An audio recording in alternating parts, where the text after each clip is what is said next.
Thank you for downloading this edition of Radio 4's Start the Week, presented by me, Stephanie Flanders. Hello, and welcome to a special edition of the programme from the Dome Studio Theatre in Brighton. If you're ever trying to keep conversation going at a dinner party, you might ask your guests what Brian Eno, Aung San Suu Kyi and Vanessa Redgrave all have in common. The answer is they've all been guest artistic directors of the Brighton Festival, a 3-week celebration of all things cultural, which is now one of the biggest arts festivals in the UK.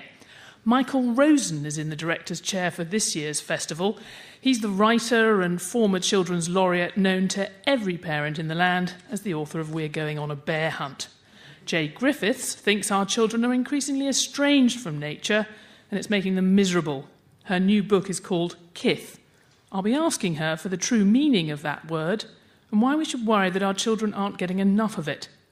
We also have two artists who will be contributing to the festival, Matt Adams, co-founder of the multimedia artist group Blast Theory, and Marila Neudecker, who's filled a classic Regency townhouse here in Brighton with her icebergs and sunsets.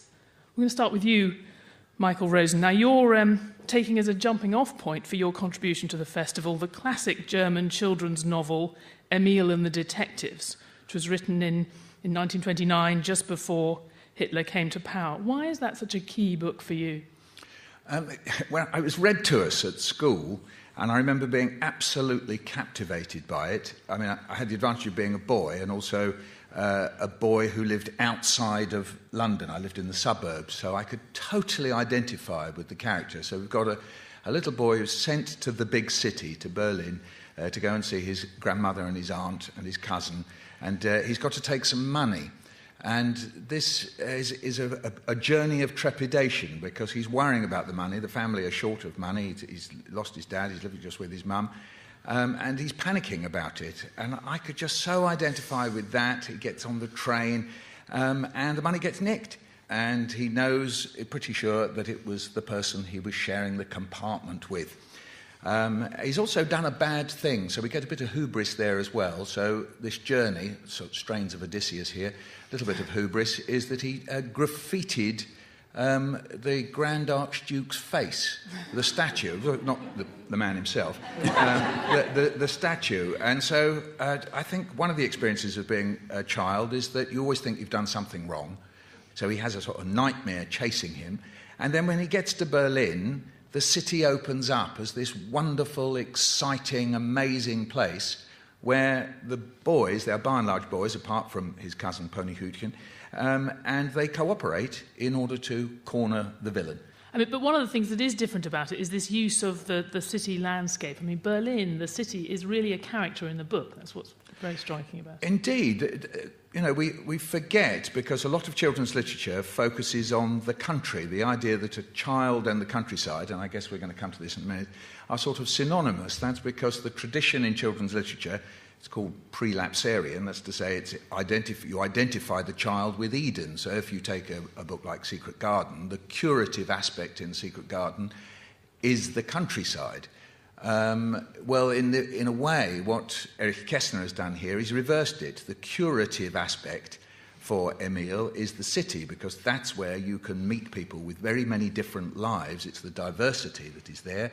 You cooperate in order to overcome the evil. Overcoming evil is quite common in children's books, but what's rare is that it should be the children cooperating in the city.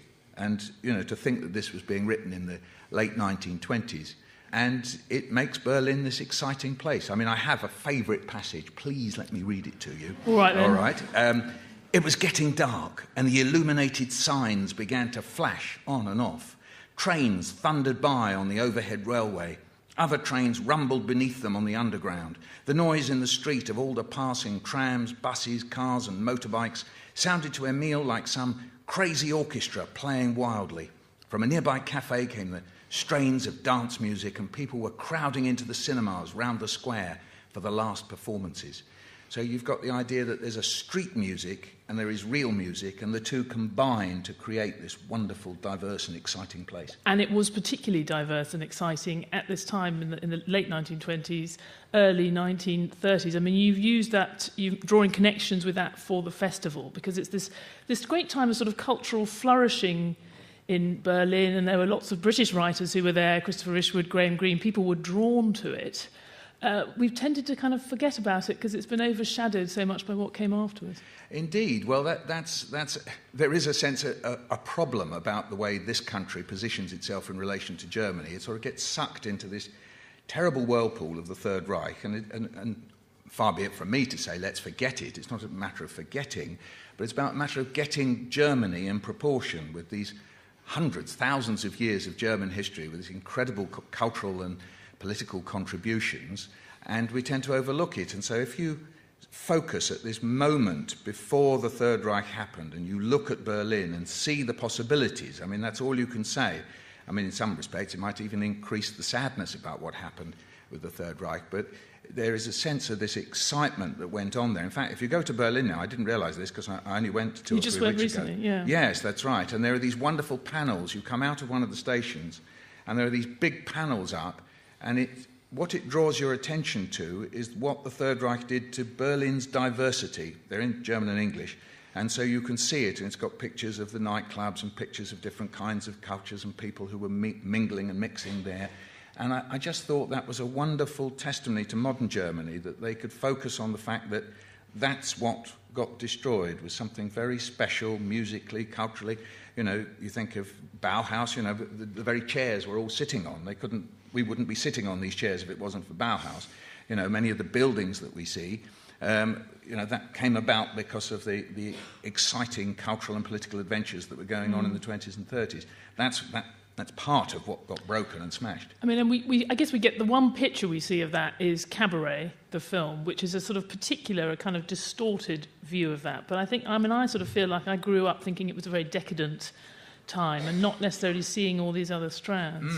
And of course, what's wrong with decadence anyway? Yes, that's right. But I mean, Cabaret, I mean, it's extraordinary. It overlaps with Kessner because he was writing the lyrics for the Cabaret in Berlin at the time. He was a pacifist, an anti-militarist, which of course was dangerous politically very soon afterwards. And that was one of the strands of Cabaret, was to present an anti-Prussian militarism situation, or position, if you like. Immediately after the war, Cabaret started up again, and there's a little family link for me that my father, who was a GI in Berlin straight after the war in the Army of Occupation, he was very interested culturally as what was happening, and the German playwrights and cabaret makers, they immediately set up a cabaret in the ruins of Berlin. I mean, Jay Griffiths, your book is about childhood, and we're going to talk about it later. But I think you didn't know the book Emile and the Detectives, and you went out and read it. What did you think? It's absolutely wonderful. I mean, one of the things that I loved about it is this idea of the streets as a commons for this gang of kids, and also the child's perspective on their own parents. There's this wonderful line where one of the boys says, "Who's got a phone at home?" And half the kids put their hands up, and then he says, "And who's got the most sensible parents?" And little Tuesday says he has, so he gets the job of sitting by the phone. But I think there's something absolutely glorious about the kind of, the nature of children who trust each other for the most part, and are also trusted by their parents. And this amazing kind of freedom that they have on the commons as a street. Marilla, you left Germany at 18. You live in the UK now. But what we were saying about sort of the flourishing of art and what happened to art in Germany as a result of the Nazis. I mean, Landscapes Are Renewal was part of your art. Yes, I mean, this is one thing that I got very interested in fairly early on in my making of works, where it's really interested me how the propaganda in the Nazi time has sort of picked up on certain landscapes, and the sort of notion of Hitler having stolen Germany's sunset, which was sort of appeared in the Superberg film Hitler mein Deutschland. But at the same time, I was also looking at Romanticism in the 19th century and how that got then sort of reappropriated for propaganda in the Nazi time. So it's really interesting how landscape seemed to disappear in that excitement about the urban in the sort of Weimar Republic and that time in the 20s and 30s. and sort of re-emerged in propaganda for very different and odd reasons. Matt Adams, your artist group, you've often used, Blast Theory, you've often used a sort of urban environment for plays, for games and adventures. I mean, do you think it is an underused playground? Well, I think we're in a transformation about how the city is used. A lot of our work started from the idea that the city, the commons, the public space, the streets have been places where drama and culture unfolded historically, and the privatization and commoditization of cultural space is a relatively recent invention. You know, it's the age of mass media that really took us to the idea that you had culture in certain places at certain times in certain ways. And our work, especially using mobile devices, has been very much around the idea that phones, a mobile phone or handheld computers, tablets, laptops, all of those things, GPS receivers, all of those kinds of technological developments are all new cultural forms. They're not just tools, they're not just business devices. So we've made a whole bunch of work trying to think about what it is to walk through a city and have an experience, a cultural experience at the same time. How could we make that architecture meaningful? How can you make it sing, make a rich experience out of that transition? Well, we're all being so positive about Emile and the detectives, but in real life, I wonder if you saw a gang of boys like Emile and his small army of friends hanging around the streets, you might well think them up to no good. You might even contact the council to get rid of them with one of those hypersonic devices which only animals and children can hear. But then Jay Griffiths, I think, would say you were contributing to this horribly hostile environment for children, which she describes in her book, Kith, The Riddle of the Childscape. First, Jay, explain kith. We think of kith and kin as family and relations, but it's quite important to you that it's not just that. We've forgotten the meaning. Yes, in that phrase, kith and kin, although the word kith can mean something like an extended family, in that particular phrase, its first meaning was actually one's locale, the first place you remember as a child, wherever that place is. Doesn't have to be huge, doesn't have to be rural, but that sense of the place you are from. It is a theme now. Books like Toxic Childhood and others, people worried about what's happening to our children cramming at school and not getting enough play. It's in your book, what is particularly striking is the role of nature, the role of the land in helping make a proper childhood. Well, actually, one of the things that I'm really talking about is issues to do with the mind, and that's one of the ways in which kind of, nature, animals, the experience of pets, for instance, is so important to children. It's because that's how they make metaphor, is that they think with animals. There's a great line somebody once said, the tragedy of the world is that men love women, women love children, and children love hamsters. But the thing about it, it has a very deep truth about that relationship that children feel between themselves and whatever is vital and alive. Even if it's a little hamster, even if it's a tree, just one tree in one park in the most urban parts of the world, can matter hugely for a child. It can be a place where children den up of making a treehouse, or even just kind of going and sitting on a particular branch that they revisit and revisit. And in a sense, it's kind of one of the ways in which children need privacy. We all know they need attention. They also need privacy, and this is where the phenomenon of surveillance, I think, causes so much damage to young people that they're being stared at all the time. It's very predatory. This is what animals do when they want to prey on something, is they stare first. And young people, particularly teenagers, they hate it. This is also an issue of kind of the way that if kids are seen outside, whether that's, in fields or in parkland or on the streets, that they're somehow treated as, usurpers of adult space. And there was a very interesting survey done a few years ago. 2/3 of children answering the survey said they wanted to play outside. 80% of them had been told off for doing it. 50% of them had been shouted at. And 25% had been threatened with violence. I mean, I think one of the tensions here, and we see it all the time, whether or not people let their children walk to school by themselves, is that people like the idea of living in a society where children can take more risks and be running around the street. but unless it's their child that ends up at the bottom of the lake or whatever it might be. I mean, there is a reason why people have become more risk-averse. I think what's interesting with a risk-averse society is that it teaches children incompetence, is that the best way for children to learn a kind of sense of life jazz is like how to deal, how to improvise, how to cope with luck and bad luck, you know, how to cope with the asymmetry of life, is by trusting themselves, is by learning themselves how to do things. The other thing is that children are very good at learning from other children, and that when they're in groups, I mean, obviously it's like, you know, you wouldn't catch most parents today wanting their child to be the only child out of doors. But when children work as they have throughout history, and as Emile in the Detective so beautifully shows, is that in groups they look after each other, they learn from each other, they come by their own competence. The problem is that, of course, if they might be in groups, but they might be in groups against each other, which does occur, say, you know, in parts of inner city, is that, you know, children are terrified, they're in a gang, they're in one gang against another gang, and then they have the security of their own gang, but actually there are kids dying on the streets. Yes. So, you know, and that's a really serious issue, and it's one of the things that kids in gangs say, is that it's a replacement for family life. That's one of the crucial things. There's also an issue that, you know, that what gangs are providing is a sense of initiation into adulthood, because wider society doesn't give kids any kind of good enough transition moments.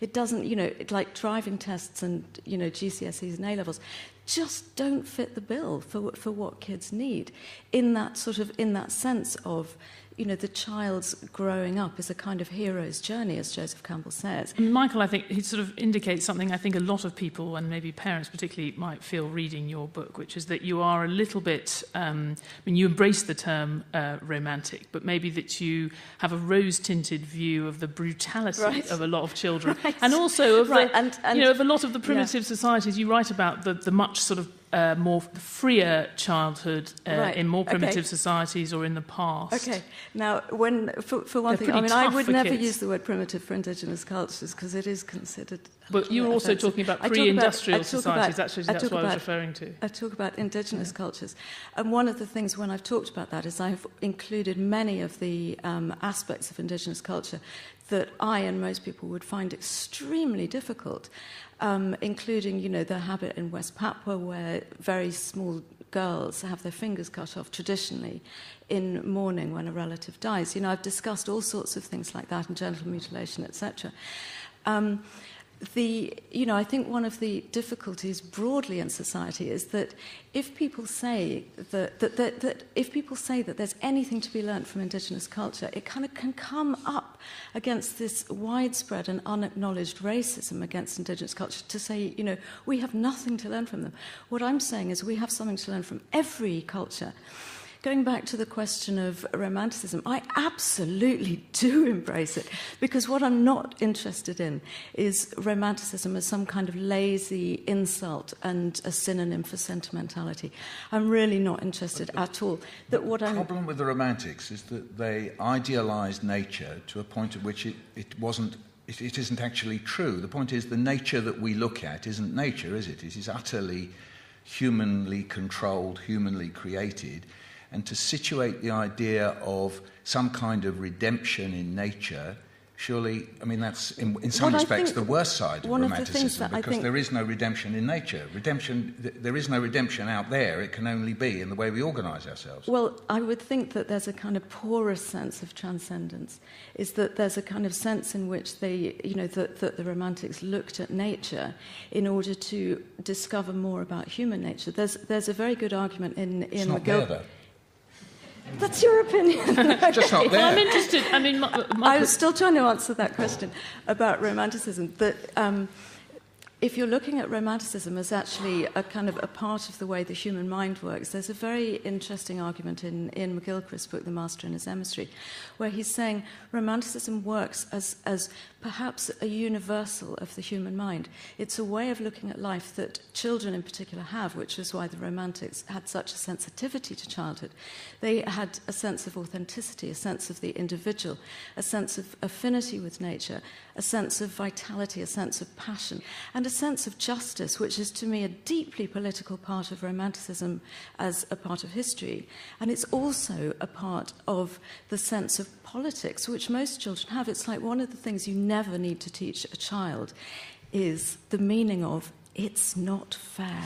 I mean, imagine how hard that would be if you had to teach them. You don't have to teach them. You don't have to teach them the meaning, but you need to teach them that fact over and over and over again. But they will tell you that like very, very quickly and with so much passion. There is a naivety to that representation of childhood that's a long way away from my experience of bringing up children, which is that children are have the capacity to be wild and extremely cruel, yes, and that's precisely the critique of Romanticism. Is the idea that children have a prelapsarian innocence that we can learn from, as opposed to children needing to learn tremendous amounts as they grow up, especially in complex social environments like urban environments where most children are growing up. There is a need to understand the nuances of social interaction. Yes. That is nothing to do with exposure to nature. It's to do with how we congregate as groups and how we interact. And one of the things that I say in my book is that there's no society which doesn't socialise its children into communities. And that's a tremendously important part of every culture. I mean, find me one that doesn't, because that sense of will, which is one of the things that very typically indigenous cultures have said is incredibly important, that you don't break the will of a child, in contrast to the long history in this society of breaking the will of the child, is that aspect that you must never break the will of the child is a key part of fundamental indigenous cultures. And one of the things that they say is that it's not a matter of letting children do just what they like.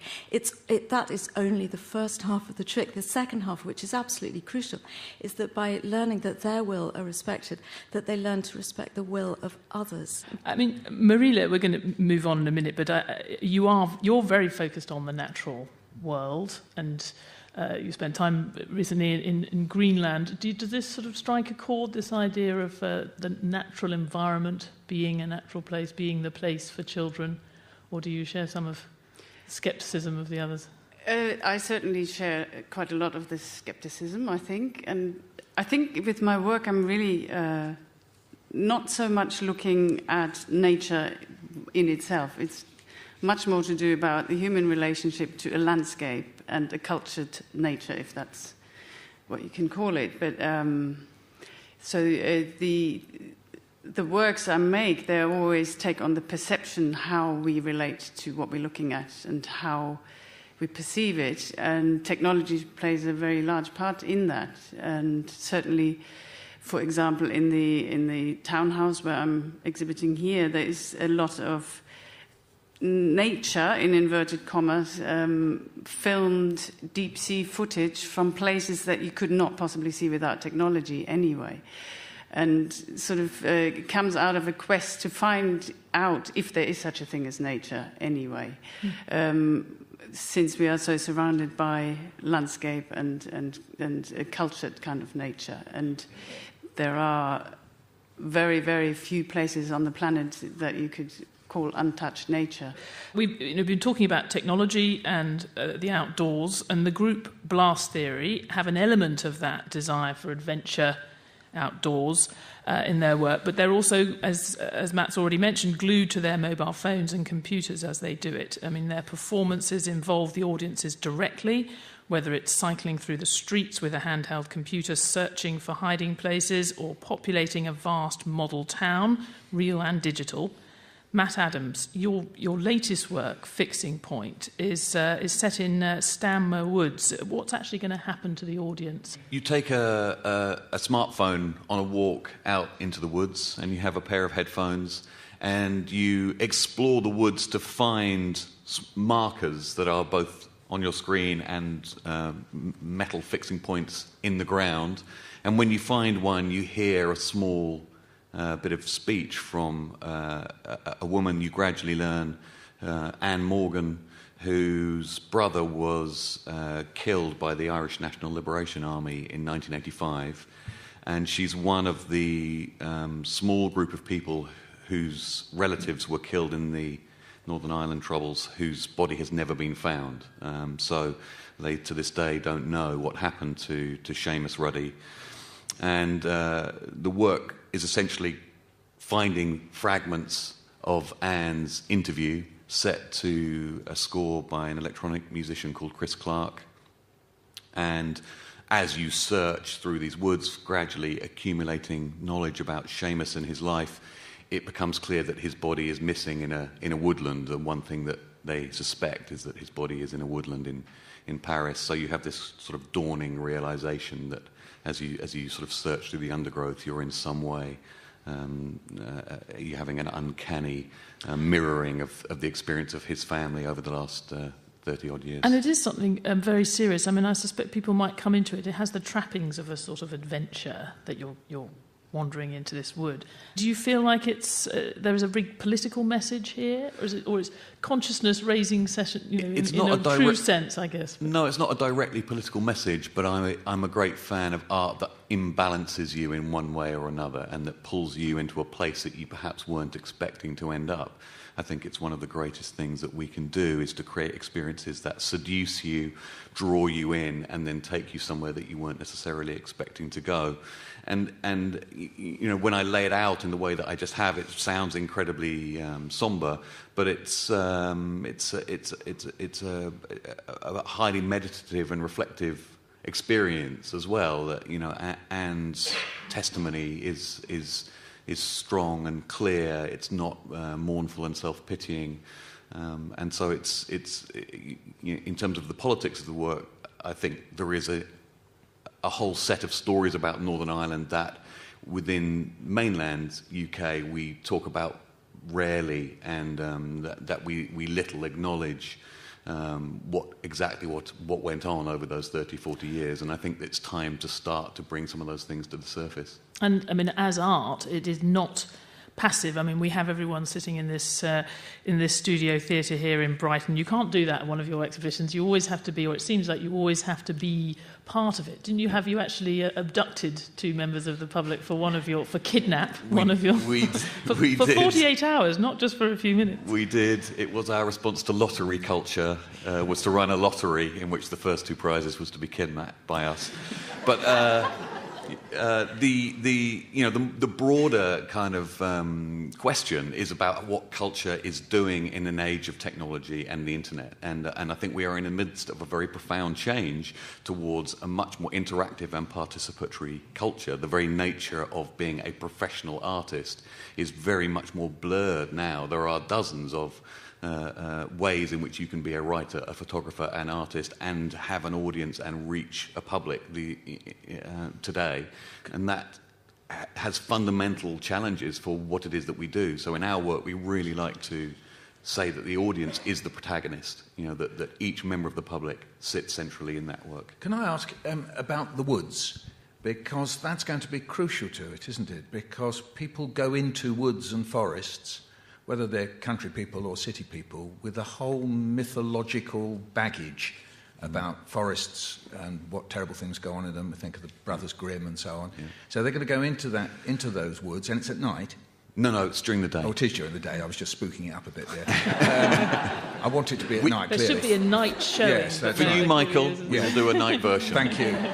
But the woods are going to be doing something, aren't they? That's what I'm thinking, is that once you're in woods, that you carry with you all that stuff. I mean, Did you have that in mind? When you said, let's do this in woods, you must have been thinking why? Yes, absolutely. And when we looked at woods, we talked a lot about our responses as urbanists to the sense that we felt that there was an eerie, difficult presence in woods. And I, in some way, had the perfect Jay Griffiths upbringing, in that I grew up in rural North Essex, where I played all day long. A rural upbringing, no, I'm talking about in terms of your model. I spent all my time in dens and roaming around woods, which are, typically, being the UK in the 20th century, had burnt out cars in them every now and then as well. But Marina? Well, it would be interesting for me to know, in the woods, when you go onto the walk, are you on a path? Are you scrambling through the undergrowth? Or? We had to put quite a lot of work into casting our woods to get the right atmosphere. But no, it's a non-linear path, so you really explore in your own time and in your own way. So Marila, you said there's nowhere in the earth now that's untouched. Nature is all malleable. They've even sort of fixed the woods. Yeah, I mean, it would make quite a big difference, I think, to sort of be on a trodden path, even though you're on your own. I understand you're on your own with the device and not in a little group, but to do that through the woods without a path would be very different. I just want to touch on something. You said something very interesting in response to Jay, and it's also come up in what you've been saying about the role about technology and new, iPads and gaming and all these things, which when they came in, we tended to be very sniffy about them. And you're saying that it actually can be just another kind of cultural art form, that computer games can be cultural art forms like film or pop music. I mean, that's quite important. Yeah, I'm convinced that games will be to the 21st century what cinema was to the 20th. That this is the dominant cultural form at its gestation period, because participation and interaction are such rich and powerful ways to experience culture and each other. That's what they promise, is to create social spaces. And for a very short window, there was a myth that all computer games was about a single individual and a screen completely locked. But that's not really the case. Games have always been, even computer games, have been incredibly social, and now are explosively social. The typical console computer game. Yes, it's a question not so much to do with the medium and the message, but to do with the medium and the messenger. Is that, in your view, when forms of communication change, does that also change the way people think? Yes. It does. Say more. But it's not necessarily something you can stop, though. No. But I'm interested. Say more. Yeah, I think absolutely. And all of these technologies are ideological. They have not come out of nowhere. In fact, a lot of them have come out of the experimental wing of American military research. But if our children are sort of trapped upstairs, we worry about them being glued to these games for hours on end. You would say there might be some positive things that would come out of that, or is it? Yeah, so we shouldn't think it's only a negative thing, I am prizing my son's iron-like grip off his iPod on a daily basis. He would do it without any limits if I let him. In the 1940s, people were worried that children would be glued to the radio. I mean, Jay, do you think are you underestimating the positives that can also come out of some of these new technologies? I think that's very, very important, is that sense of kind of, the virtual den and the virtual communities, if they don't have enough friendships for real, it's like nothing that I'm saying kind of says there has to be either technology or nature. Well, I guess there has been a theme for this programme, and which is, whether it's the city or the woods, something to do with our place in the landscape, nature, how technology fits in with that. And it is something, as we've already heard, it's something that Marila Neudecker confronts with her show at the Brighton Festival, Heterotopias and Other Landscapes. Marila, I mean, like Matt, you've got a very different setting for this work from a traditional gallery. It's an old Regency townhouse on a beautiful square in Brighton, just near the front. I guess you should explain exactly what people will see as they walk into this house, or what's there. Well, the house you walk into on the ground floor, and I've sort of read the house fairly early on in this, to plan the installation, that you just seeing sections of it on the different floors. So each floor has a sort of geophysical slice allocated to it, and logically I went first floor from the sky and a set of photographs of the sky over Greenland, actually, with some drawn vapor trails onto them, implying some kind of system, but also being totally illogical in some way. Anyway, so you're working your way from the top floor, from the sky level into the ground floor, where the first thing you see is this very large sculpture of an iceberg. And then downstairs you see quite a lot of films put together from footage taken under the ocean in the Southwest Indian Ocean, that I generously got given 16 terabytes of footage from a scientist in Oxford. And so you sort of have this collage of different layers of that landscape in the house. And the sun is on the top of the house. The sun is at the top of the house, and there's also a piece apart from the set of the photographs taken in the sort of midnight sun in Greenland. I've got 2 light boxes of a film I made quite a long time ago called Another Day, Simultaneous Rising and Setting of the Sun in 2 points on the globe, where without technology, I wouldn't have been able to even research those 2 points, but I traveled to the West Azores myself and had colleagues on the other camera in East Australia, Southeast Australia. So both of the cameras were filming simultaneously exactly the same event. I was filming the sunset and my colleagues were filming the sunrise. And in a way, it's a very simple metaphor almost for how we perceive landscape and how we can, through technology, I mean, we had a satellite telephone and various gadgets, but in the piece itself, it's very straightforward, just the films of the sun rising and setting. So there's a sense of a much bigger whole and a much bigger space around us. I mean, and how has it affected the work shoving an iceberg into a drawing room of a townhouse?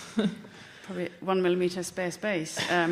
It is a rather large piece to put into a house where you're not allowed to take door frames off, drill holes into walls, or screw anything to the floor. So, in a way, the limitations sort of carried on very physically and practically, and indeed they're still there now. The words grade 1 listed are something you've heard a lot. Yeah, but it's, I like a challenge. But does it actually help in a sense with your message? Once you've managed to squeeze it in, if you were trying to give the sense that we are limited in how we can see our nature, is there a sense in which the setting is making that point? When you walk around, there's only one floor you can see at a time, and in fact there's only a part of the floor you can see at one time. So you're walking around in the installation constantly knowing once you've explored everything, you know what's where, but you cannot possibly see it all at once. But it's a really interesting architecture to work with because it is very derelict and they're just restoring it, but it has a very particular atmosphere that sort of is very strongly there, but at the same time there's images of landscapes superimposed into it all the time. And I haven't seen it finished. This is one of the things. I think I'm the one here in the right way where this is what's exciting about art. It is still happening. Jay, you had one of your early books was called Wild, and even this book as well. I mean, the romance of the wild, in all senses of the word, is a big part of what you're writing about. I think one of the things that I'd say about Marilla's work is that it has a quality of wild beauty. And it's exquisite to me, that combination of those two things. And my question would really be, what does beauty mean to you? Such an easy question to ask an artist. It's one of those things. It doesn't come alone. There's always a sort of underbelly to beauty. You have the ugly side of whatever it is. There's so many pairings of the untouched and the touched and the unknowable and the knowable and those kind of things I'm interested in. So beauty can be a sort of in suspense, let's say, in the work, and there's certainly a sort of teasing out of how we relate to it, and it's much more about how do we develop a relationship to what could possibly be beautiful or untouched in terms of... I haven't seen the exhibition, but I can feel myself, just as you described it, that it would be one of those exhibitions where I'd find myself thinking about how as human beings we enclose ourselves, that I'm fascinated by the whole way. Here we are in quite a big hall. This is one kind of enclosure we make. People go to religious places. And then when you come across, as it were, Aboriginal peoples or nomads of one kind or another, and of course, they don't enclose themselves in the same way. They do, they wrap themselves up and so on, but I'm fascinated by that kind of... There is a history of the way we have been, of civilizations and so on, but the different ways we've enclosed ourselves. And it seems to me that you've brought in these unenclosable things like the sun and the depths of the ocean, and you've brought them into this Enlightenment building, 18th century building. There's something there. I can just feel I'd be, a real tension going on there. It's quite exciting, yeah. And it's a theme running through Jay's book, actually, the historically the enclosures, but you talk about the sort of literal and metaphorical enclosure that's happened to childhood. Exactly, and an enclosure of time as well, that the kind of over-schedulisation of children's the clockwork time. Child yes, the is clockwork a very good child. phrase. And also the sense that children are enclosed kind of in school, in the car, at home, and also the enclosure of imagination and of daydreaming and all sorts of aspects of metaphor.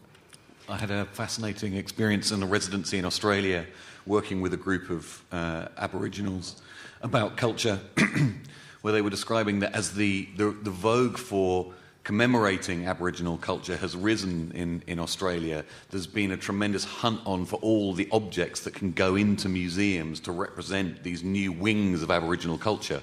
And that 90% of the time, the things that have been gathered are things that the Aborigines themselves see as fairly humdrum and valueless, because because they don't the want landscape, them to be in a museum the journey, if they're valuable. Exactly. Yes. And the reason that I was introduced to them was to look at whether mobile devices would actually be a way of commemorating culture, Aboriginal culture, more fully out in the landscape, rather than trying to bring it into the museum and enclose it in that way. Well, Enclosure, and it probably would because of story and law and music. Enclosure being a good word on which to end the programme. I'm sure imagination will not be enclosed by Michael Rosen's festival, guest director of the Brighton Festival. Thank you to him. The festival will be running for the next 3 weeks. Marila Neudecker has 2 exhibitions running at the festival. Details are on the Start the Week website. Matt Adams, co-founder of Blast Theory, will begin his adventure in Stanmer Woods, Fixing Point, on the 21st of May, and Jay Griffiths' Kith, The Riddle of the Childscape, is out now. Next week, Jonathan Friedland will be back in the studio with some music and madness with guests Carrie Cracknell, Richard Bentall, Tom Burns and Jonathan Biss. But for now, from the Brighton Dome Studio Theatre, thank you and goodbye.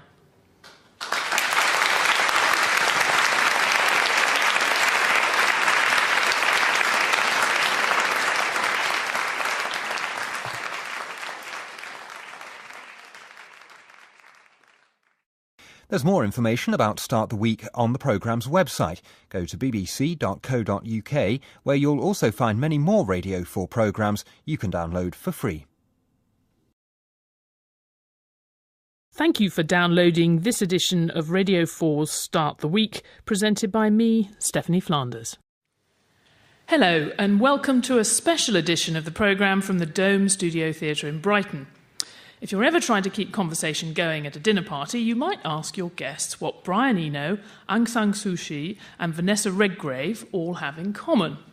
The answer is they've all been guest artistic directors of the Brighton Festival, a 3-week celebration of all things cultural, which is now one of the biggest arts festivals in the UK. Michael Rosen is in the director's chair for this year's festival. He's the writer and former children's laureate known to every parent in the land as the author of We're Going on a Bear Hunt. Jay Griffiths thinks our children are increasingly estranged from nature and it's making them miserable. Her new book is called Kith. I'll be asking her for the true meaning of that word and why we should worry that our children aren't getting enough of it. We also have 2 artists who will be contributing to the festival. Matt Adams, co-founder of the multimedia artist group Blast Theory, and Marila Neudecker, who's filled a classic Regency townhouse here in Brighton with her icebergs and sunsets. We're going to start with you, Michael Rosen. Now, you're taking as a jumping-off point for your contribution. This was being written in the late 1920s, and it makes Berlin this exciting place. I mean, I have a favourite passage. Please let me read it to you. All right, then. All right. It was getting dark, and the illuminated signs began to flash on and off. Trains thundered by on the overhead railway. Other trains rumbled beneath them on the underground. The noise in the street of all the passing trams, buses, cars and motorbikes sounded to Emile like some crazy orchestra playing wildly. From a nearby cafe came the strains of dance music, and people were crowding into the cinemas round the square for the last performances. So you've got the idea that there's a street music and there is real music, and the two combine to create this wonderful, diverse and exciting place. And it was particularly diverse and exciting at this time in the late 1920s, early 1930s. I mean, you've used that, you're drawing connections with that for the festival, because it's this great time of sort of cultural flourishing in Berlin, and there were lots of British writers who were there, Christopher Ishwood, Graham Greene. People were drawn to it. We've tended to kind of forget about it because it's been overshadowed so much by what came afterwards. Indeed. Well, there is a sense, a problem about the way this country positions itself in relation to Germany. It sort of gets sucked into this terrible whirlpool of the Third Reich, and far be it from me to say, let's forget it. It's not a matter of forgetting, but it's about a matter of getting Germany in proportion with these hundreds, thousands of years of German history, with these incredible cultural and political contributions, and we tend to overlook it. And so if you focus at this moment before the Third Reich happened, and you look at Berlin and see the possibilities, I mean, that's all you can say. I mean, in some respects, it might even increase the sadness about what happened with the Third Reich, but there is a sense of this excitement that went on there. In fact, if you go to Berlin now, I didn't realise this because I only went 2 or 3 weeks ago. You just went recently, yeah. Yes, that's right. And there are these wonderful panels. You come out of one of the stations, and there are these big panels up, and what it draws your attention to is what the Third Reich did to Berlin's diversity. They're in German and English, and so you can see it, and it's got pictures of the nightclubs and pictures of different kinds of cultures and people who were mingling and mixing there. And I just thought that was a wonderful testimony to modern Germany, that they could focus on the fact that that's what got destroyed, was something very special, musically, culturally. You know, you think of Bauhaus, you know, the very chairs we're all sitting on. We wouldn't be sitting on these chairs if it wasn't for Bauhaus. You know, many of the buildings that we see, you know, that came about because of the... To the festival, the classic German children's novel, Emil and the Detectives, which was written in 1929, just before Hitler came to power. Why is that such a key book for you? Well, it was read to us at school, and I remember being absolutely captivated by it. I mean, I had the advantage of being a boy, and also a boy who lived outside of London. I lived in the suburbs, so I could totally identify with the character. So we've got a little boy who's sent to the big city, to Berlin, to go and see his grandmother and his aunt and his cousin, and he's got to take some money. And this is a journey of trepidation, because he's worrying about the money. The family are short of money. He's lost his dad. He's living just with his mum. And he's panicking about it. And I could just so identify with that. He gets on the train, and the money gets nicked. And he knows, pretty sure, that it was the person he was sharing the compartment with. He's also done a bad thing, so we get a bit of hubris there as well. So this journey, sort of strains of Odysseus here, a little bit of hubris, is that he graffitied the Grand Archduke's face, the statue, not the man himself, the statue. And so I think one of the experiences of being a child is that you always think you've done something wrong. So he has a sort of nightmare chasing him. And then when he gets to Berlin, the city opens up as this wonderful, exciting, amazing place where the boys, they're by and large boys, apart from his cousin Pony Hütchen, and they cooperate in order to corner the villain.